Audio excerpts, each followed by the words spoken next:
हैदराबाद के सरूर नगर में रात में सड़क में बीचों बीच इस घटना ने पूरे देश को हिला दिया। दोस्तों, आपके स्क्रीन पर ये जो दुल्हा दुल्हन देख रहे हैं, एक है बिल्लीपुरम नागराजू 26 साल का एक दलित युवक, और उसके साथ अश्विन सुल्ताना जिसके साथ उसने शादी की थी। मगर आप जानते हैं क्या हुआ रात को जब ये दोनों अपने स्कूटर से जा रहे थे, अपने टू व्हीलर से जा रहे थे, तब अश्विन सुल्ताना के भाई एक और टू व्हीलर में आते हैं, उनके स्कूटर को रोकते हैं, बिल्लीपुरम नागराजू को गिराकर जमीन पर चाकुओं से गोद देते हैं और रॉड से उसके मुंह को बुरी तरह से मारते हैं।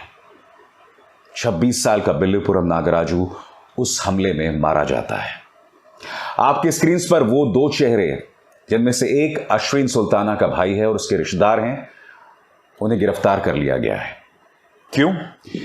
क्योंकि उन भाइयों को इस बात को लेकर नाराजगी थी कि उनकी बहन, जो कि एक मुसलमान है, उसने एक हिंदू दलित लड़के से क्यों शादी की।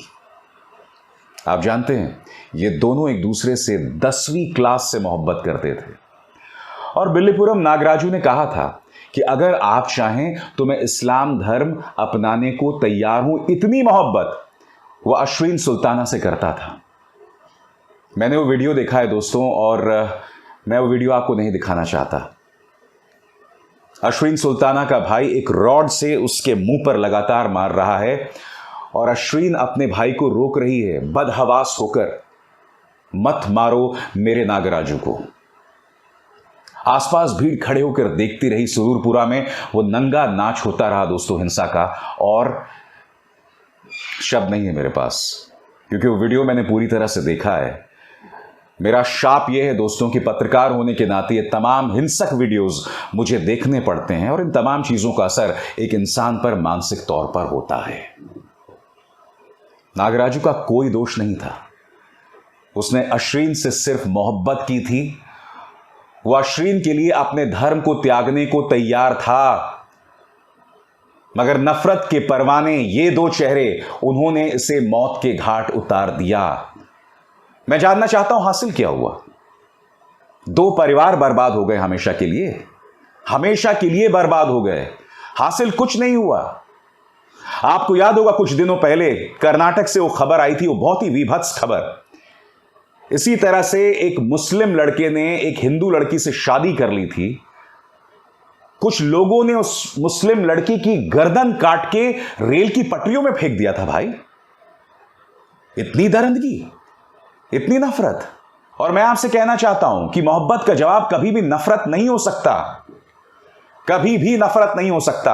और मैं दावे के साथ कह सकता हूं, अब इस मुद्दे को सांप्रदायिक रंग दिया जाएगा। भारतीय जनता पार्टी ने इस मुद्दे को हैदराबाद के अंदर सांप्रदायिक रंग देना शुरू कर दिया है।